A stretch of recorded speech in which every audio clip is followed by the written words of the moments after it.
Watch India news.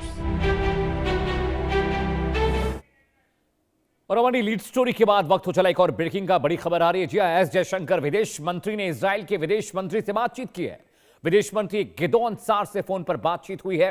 पश्चिमी Asia के हालात पर चर्चा हुई है। ईरान में जिस तरह से जंगी हालात है और ईरान जिस तरह से इजराइल में लगातार रिटेलिएशन कर रहा है, वहां पर भी कैजुअलिटीज हुई हैं, कोलैटरल डैमेजेस वहां पर हुए हैं। इस बीच गिदोन सार जो कि विदेश मंत्री हैं, उनसे भारत के विदेश मंत्री डॉक्टर एस जयशंकर ने फोन पर बातचीत की है। वहां का हालत हाजरा लिया है, वहां की डिटेल्स, वहां की अपडेट ली है, क्योंकि खबरें ये भी आ रही थी कि ईरान के सुपरसोनिक आईसीबीएम्स जो मिसाइल फायर की गई थी उससे इजराइल के मुख्तलिफ इलाकों में नुकसान हुआ है। तेल अवीव, वेस्ट बैंक, यरूशलेम और जो न्यूट्वुड का इलाका है और भी जो इलाके हैं वहां पर ओफा खेमे के इलाका है, वहां पर एक मिसाइल गिरी थी, वहां पर दिक्कतें हुई हैं, कोलैटरल डैमेजेस हुए हैं, बहुत सारी प्रॉपर्टीज को नुकसान पहुंचा है। इस वक्त की बड़ी खबर आपको बता रहे हैं। विदेश मंत्री एस जयशंकर ने खाड़ी देशों के भी तमाम जो वहां के हुक्मरान थे उनसे भी बातचीत की है। और अब देखिए खबर आ रही है कि उन्होंने इजराइल के विदेश मंत्री, फॉरेन मिनिस्टर जो हैं गिदोन, उनसे भी बातचीत की है, वहाँ की अपडेट्स ली है कि आखिर वहाँ पर क्या हाल चाल है, क्या हालात हैं, क्योंकि इजराइल पर अभी भी ईरानी रॉकेट्स का हमला लगातार मुसलसल जारी है। प्रॉक्सीज हूती हिजबुल्ला भी लगातार इजराइल पर वेस्ट बैंक से और लेबनान बॉर्डर से हमले कर रहे हैं। हालांकि ईरान के हमलों के बीच इजराइल ने लेबनान में एक बड़ा ऑपरेशन चलाया है और अपडेट ये आ रहा है करीब 1000 के आसपास लोग वहाँ पर मारे गए हैं। हूती और हिजबुल्ला जो आतंकवादी है उनके ठिकानों पर बड़े पैमाने पर इजराइल ने अटैक किया है। ऑपरेशन चल रहे हैं अभी भी। और पश्चिमी एशिया के हालात को लेकर, वेस्टर्न एशिया का जो इलाका है, मिडिल ईस्ट का जो इलाका है, गल्फ कंट्रीज का जो इलाका है, वहां पर हालात अभी बहुत खराब है वॉर की वजह से। और वहां पर विदेश मंत्री एस जयशंकर ने, प्रधानमंत्री नरेंद्र मोदी भी लगातार अपडेट ले रहे हैं। उन खाड़ी मुल्कों के तमाम जो उनके विदेश मंत्री हैं, राष्ट्रपति हैं, प्रधानमंत्री, उनसे लगातार बात हो रही है। और सऊदी के चीफ से भी विदेश मंत्री एस जयशंकर ने बात की थी। ईरान के जो राष्ट्रपति हैं उनसे भी, पेजेश्कियान से भी बातचीत में शामिल रहे हैं भारतीय विदेश मंत्री। और अभी भी जंग के हालात लगातार खराब होते जा रहे हैं। इजराइल पर लगातार ईरानी हमले जारी हैं। और इस बीच बड़ी अपडेट ये भी आ रही है कि विदेश मंत्री ने गिदोन से बात की है, जो कि वहाँ के इजराइल के विदेश मंत्री, मिनिस्टर ऑफ एक्सटर्नल अफेयर्स हैं।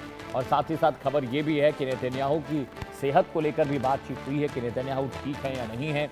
अभी ओफा खेम में जो रॉकेट गिरा था वो एक सिविल इलाके में गिरा था, वहाँ पर किस तरह की दिक्कतें हैं, इसे लेकर भी चर्चा हुई।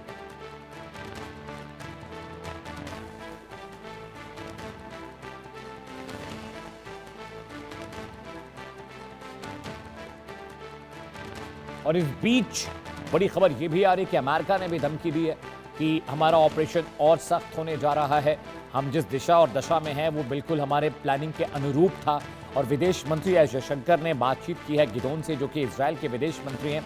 फॉरेन मिनिस्ट्री में लगातार कम्युनिकेशन हो रहा है। जो भारतीय इजराइल में फंसे हैं उनके इवैक्यूएशन के प्रोग्राम पर बातचीत हो रही है।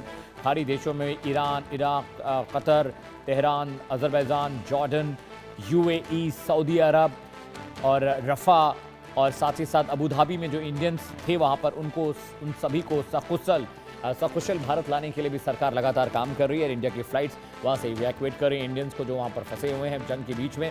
और बड़ा अपडेट ये भी आ रहा है कि अमेरिका ने धमकी दी है ईरान को कि वो खाड़ी मुल्कों पर हमला ना करे, क्योंकि इस तरह के हमलों से खाड़ी मुल्कों के साथ रिश्ते तो ईरान के वैसे भी ख़राब हो चले। और खाड़ी मुल्कों ने भी ईरान को धमकी दी है कि अगर उन्होंने हमले नहीं रोके तो हालात और ताल्लुकात दोनों बिगड़ जाएंगे और बहुत मुमकिन है कि जो गल्फ़ कंट्रीज़ हैं वो फिर रिटेलिएट करें। हालांकि खबर ये भी आ रही है, ये आरोप भी लग रहा है कि अमेरिका ये अपने ड्रोन के जरिए गल्फ़ कंट्रीज़ पर हमले करा रहा ताकि ईरान के प्रति उनका रवैया और चिड़चिड़ा हो जाए और सख्त हो जाए और नाराज़गी भरा हो जाए।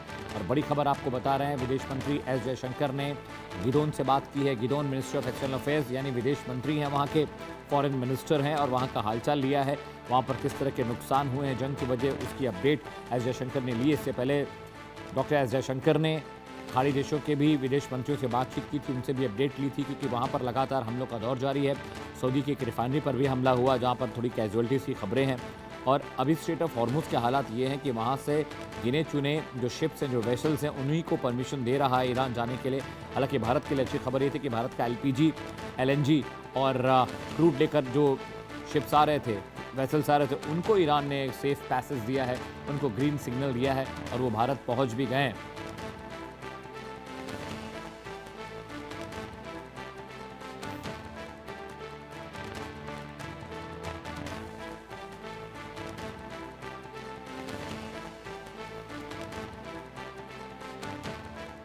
इस वक्त की बड़ी खबर आपको बता रहे हैं।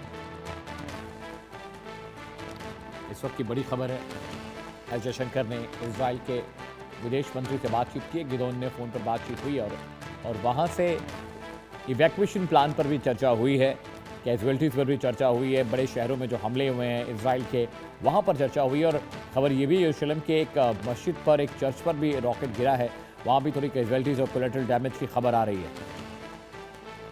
इस बीच अमेरिका ने भी कहा है कि ईरान को अपनी जो रिटेलिएशन है खाड़ी देशों पर, उससे बचने की ज़रूरत है और उन्हें इस तरह के हमलों में अब शामिल नहीं होना चाहिए। खाड़ी देशों पर जो हमले हो रहे हैं वो बिल्कुल गलत है।